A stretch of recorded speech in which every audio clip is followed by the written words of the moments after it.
Tech Podcast. Hello, everybody, and thank you for tuning in to the first episode of the Creepy Tech Podcast.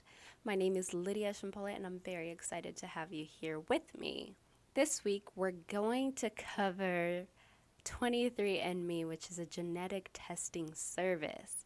And just a quick disclaimer, I'm not sponsored by 23andMe in any capacity. I was just a bit curious as to what they do and how they do it. So I did a little bit of digging. I will advise that if you end up deciding to use their services, please do your own research, since this is just what I have found while I was doing mine. Okay, let's jump right in. The 23andMe tagline is the following: order, spit, discover. And it all sounds really simple, but there are a few catches to this 3-step process. So 23andMe, like I said earlier, is a genetic testing service. They provide not only a product, which is the health and ancestry or just ancestry kits, but they also provide the research and the testing services used in conjunction with those kits to determine a few different things. Number one, they determine what genes you may carry that increase your likelihood of having a disease like cancer or Alzheimer's, or carrying certain markers like the BRCA1 and the BRCA2 markers, which are for breast cancer. Number two, they determine what regions your genetic makeup could be from. Number three, they offer a service where they can connect you to others who could possibly be your relatives. So any long-lost family members, grandfathers, half-siblings, cousins, anything like that, really. And number four, they get your permission to use your DNA samples and results in future testing or research. This is the one that I found the most intriguing for a handful of reasons, but we'll get to that later. So how does it work? Well, first, you order the testing kit. It arrives in your mailbox or on your doorstep. Then you open it up, follow the simple directions, which is basically spitting in the containers they provide, and then you ship it off to them, where they test it for you and then provide the results to you. If the DNA sample is acceptable and testable, then they provide the results to you in your personal 23andMe account or profile. Keep in mind that on their website, it does say that a small percentage of DNA samples sent in are considered untestable. And when this occurs, they allegedly offer to send replacement kits and retest those at no cost to you. If the second DNA sample is also untestable, then 23andMe will offer to refund your initial money under the condition that you do not attempt to purchase any further testing kits in the future. Side note, I say allegedly for a few reasons, one of which being that there's a couple reviews on their Better Business Bureau profile, which you can look up after this episode. The link should be in the show notes. I don't want to read this off on the episode since I do not personally know each individual person, nor do I know the validity of their individual experiences with 23andMe. That's not saying that they couldn't have happened. I'm just saying I don't know one way or the other. That being said, if you do decide to go against the condition and you do purchase a future test kit and that sample is also considered untestable, then 23andMe will not only refuse to offer a replacement kit, but they will also not refund the money used to purchase that kit. Now, this is stated clearly in the terms of service contract that you accept when you create an account with them. But we all know that most of us don't really read these terms, so I've read them for you. Let's jump into the bits that I found to be slightly strange. What are you really signing up for when you click the accept button on the terms of service contract? So number one, you acknowledge and agree that the form and the nature of services which 23andMe provides may change from time to time without prior notice to you. That's normal. Number two, you are providing them with a DNA sample that is either yours and you're of legal age, which is 18, I believe, or that you have permission to provide the sample if it's not yours. Let's say it's like your grandfather's or something. And number three, after you provide it, you are giving 23andMe the permission to test the sample and provide the results to you on your profile. These are all pretty basic terms. We expect them to be typically in any terms of service agreement. You're saying that you have the right to share the information. You are also legally allowed to use their service, and that you give them the right to perform their service to you, and that they can change their service at any time without letting you know. Number 4, Now, this is one of the interesting bits included in there, and I quote directly from the 23andMe Terms of Service, which I initially accessed on February 12th of 2019. So, quote, genetic information you share with others could be used against your interest. You should be careful about sharing your genetic information with others. Currently, very few businesses or insurance companies request genetic information, but this could change in the future. If you are asked by an insurance company whether you have learned genetic information about a health condition that you do not disclose to them, this may be considered fraud. Unquote. Whoa, so basically who you provide your results to is up to you, which is wonderful. That's great. That gives us control over our lives and our medical data, right? But any outcomes resulting from you sharing the results provided to you by 23andMe is considered not their fault. Just in that little block. You are responsible for the emotional responses that come from either you interpreting your results or others interpreting yours or their own results. This may impact your lives or others' lives in negative ways, but this is not in any way the responsibility of 23andMe. So, what could really happen once you see the results? Well, there is one individual who wrote an article for Vox, which I will link in the show notes, who found out that they had a half-brother. This resulted in the divorce of their parents, a strained relationship with their father. Now, I don't know the validity of this person's experience with 23andMe or other factors that could have led to the breakup of their family unit, but the link is in the show notes for you to read and decide for yourself. Additionally, not divulging this information may result in fraud allegations. By divulging it may result in losing your health insurance coverage in the future as a result of this. Or something such as your vehicle insurance rates increasing, just little things like that. Not to mention, you could also have a lifetime of fearing whether every single checkup you go to could be the one that tells you that you have a certain type of cancer. I mean, that's just something that you'll have to decide on your own. There's a couple of other interesting points in the terms of service. Begin quote. You specifically understand that you will not receive any compensation for any research or commercial products that include or result from your genetic information or self-reported information, unquote.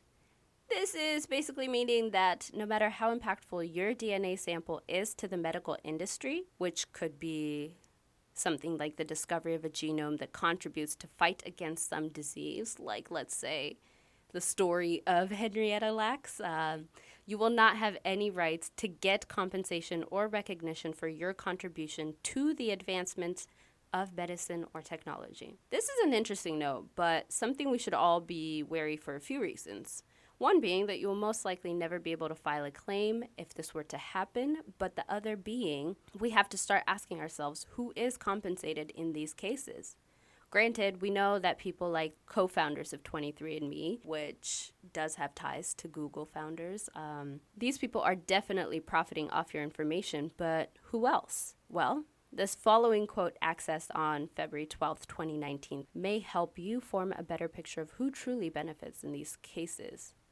Quote, if you have given consent for your genetic information and self-reported information to be used in 23andMe research as described in the applicable consent document, we may include your information in the aggregated genetic information and self-reported information we disclose to third parties for the purpose of publication in a peer-reviewed scientific journal. 23andMe may also include information disclosed to third-party nonprofit and/or commercial research partners who will not publish that information in a peer-reviewed scientific journal. 23andMe research may be sponsored by, conducted on behalf of, or in collaboration with third parties such as nonprofit organizations, academic institutions, or pharmaceutical companies. 23andMe research may study a specific group or population, identify potential areas or targets for therapeutics development, conduct or support the development of drugs, diagnostics, or devices to diagnose, predict, or treat medical or other health conditions, work with public, private, and/or nonprofit entities on genetic research initiatives, or otherwise create, commercialize, and apply this knowledge to improve healthcare. 23andMe will never release your individual level genetic information and or self-reported information to any third party without asking for and receiving your explicit consent to do so unless required by law, unquote. And so continues the commercialization of our data for the profits of large corporations with no residuals trickling down to the very providers of said information. Sadly, companies this large don't even offer the possibility of using their services without agreeing completely to their terms of service. In my ideal world, these contracts should have both parties' interests in mind. Both sides should be protected, as is the typical understanding of most contracts individuals willingly enter. For example, some marriage contracts or prenups. Both parties review and revise said contracts and agree to the terms set, then they sign. Last of all, from the terms of service, this one I think just plays into my perpetual fear of losing all rights to my privacy and the way that society can create situations in which a breach of privacy is not really considered a big deal. This is also a direct quote accessed on February 12th, 2019. Begin quote. Further, you acknowledge and agree that 23andMe is free to preserve and disclose any and all personal information to law enforcement agencies or others if required to do so by law or in the good faith belief that such preservation or disclosure is reasonably necessary to A, comply with legal process such as a judicial proceeding, court order, or government inquiry, or obligations that 23andMe may pursuant to ethical and other professional values, laws, and regulations. B, enforce the 23andMe terms of service. C, to respond to claims that any content violates the rights of third parties. Or D, protects the rights, property, or personal safety of 23andMe, its employees, its users, its clients, and the public. End quote. So from that little block in the terms of service, not only can 23andMe use your results or information to protect itself from claims made against it, but it can also divulge your private results in any cases it deems, quote unquote, reasonably necessary. Whose reason are we basing this on? The moment you accept those terms and conditions, 23andMe can preserve your DNA and the results to be used in future investigations, either involving or not involving you, that may result in further investigations into you, your family, or people you are distantly related to. For example, and this is another disclaimer, I am not a lawyer, nor do I know all the ways that the law could act in this case. This is definitely hypothetical, but if you use a product from a company and you develop cancer later on and find that the cause could be the result of using that company's product, so you decide to file a claim against them for medical costs, that company, in the future, can try to request a court order for your medical files, which would include your 23andMe data. And let's just say that on that finding, 23andMe determined that you may carry a genome that increases your risk for cancer. That company could argue that their product cannot possibly be the sole cause, since you already had that predisposition to that disease. Moral of the story: yes, 23andMe offers an intriguing services, but at what cost? Now, those are just the points that I felt were the most interesting. The remainder of the terms of service just followed the basic rules that basically that 23andMe isn't responsible for anything that happens to you after your use of their service. All right, so let's go through the pros and cons of this service really quickly. There are a few pros to using the service, which some can argue can also be considered cons, but let's go through them real quick anyway. So number one, you'll be more informed about your genetic makeup, so things you should watch out for, things you may pass on to your kids, and ways you could change your day-to-day life that could improve your overall health. Number two, you may feel more relieved after getting your results. There could be a reduction in anxiety, stress, or feelings of shame and guilt. Number three, you may find distant relatives that could help you better understand your roots. And number four, you may feel more in control of your life and your destiny as a result of the testing. Now, those all seem pretty great, but do the pros outweigh the cons? Let's go through the cons real quick, just for completeness sake. So number one, and this is the one that I'm the most concerned about at the moment. So number one would be hacking. So, submitting your genetic information to large companies who maintain your data for years afterwards does leave you open to a few modern age risks, one of which is hacking. At least twice a year, we hear companies admitting to being hacked, from companies that monitor our credit scores to companies that provide us our internet services, both of which do have some pretty substantial impacts on not only our finances, but also our privacy. Bringing in companies that literally have information on what makes us us could have some outrageous consequences. For example, hackers who intend on accessing genetic information and using it for biomedical terrorism. This may result in a change to how we deal with modern warfare, and in my opinion, at the moment, the way society deals with companies that are hacked does not inspire confidence in the average citizen. The lack of information and interest on the way that these companies maintain and defend our data is sorely lacking. Number 2, the use of your genome for marketing purposes. 23andMe does reserve the right to use information you provide to them for creating new products or services. So once they know what you are more likely to be concerned about, they now have a foot in the door to create a product that specifically fits your life or your worries.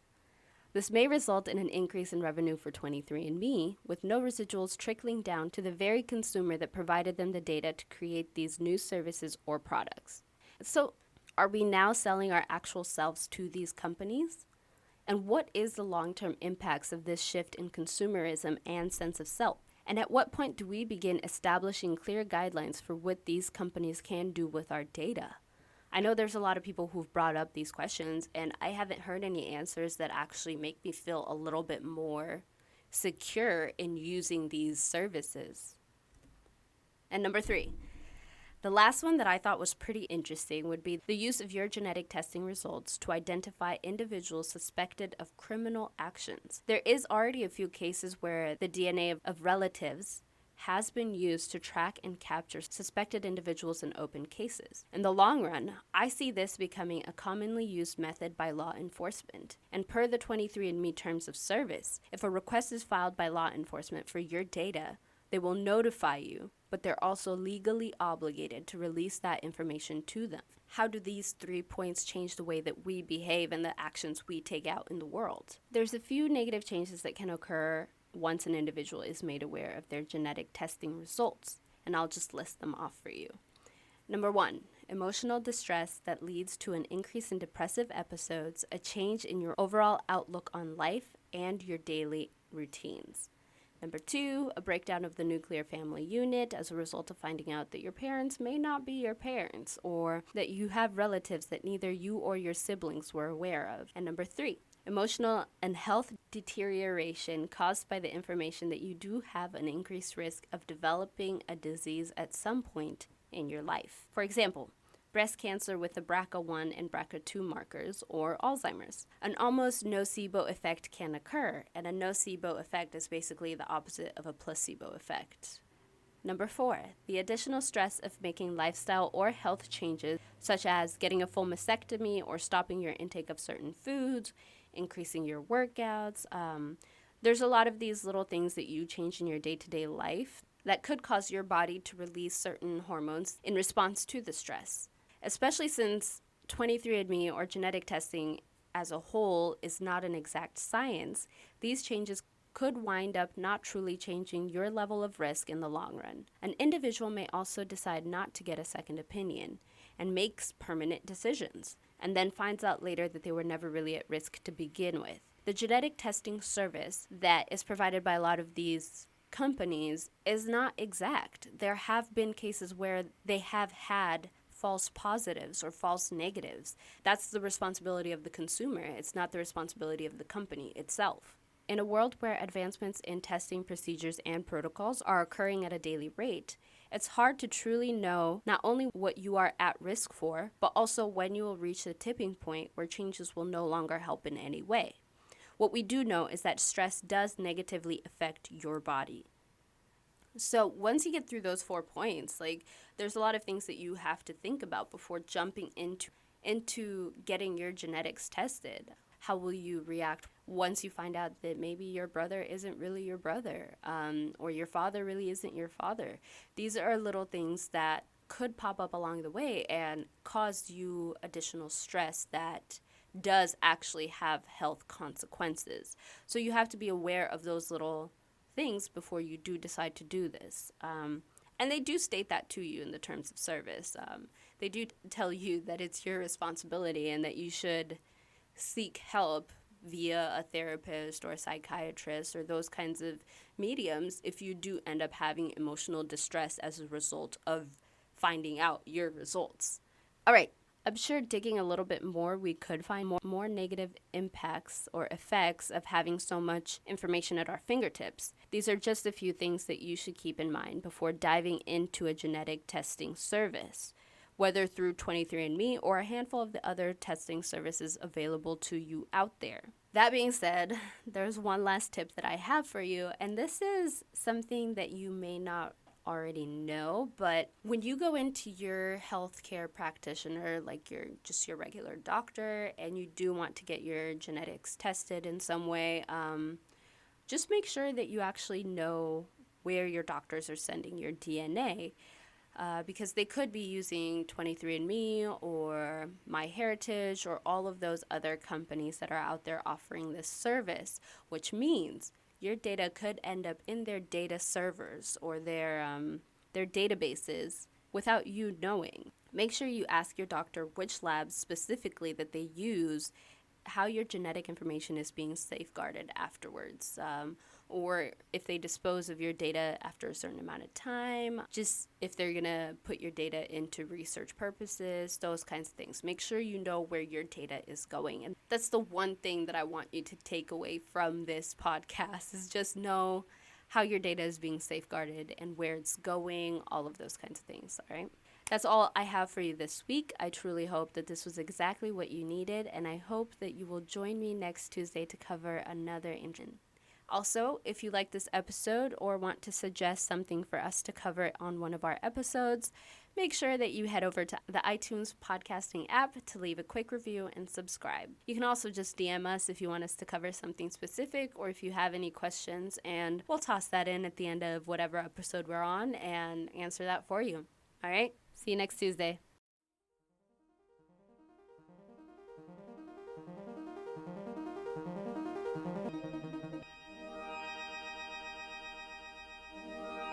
Creepy Tech Podcast.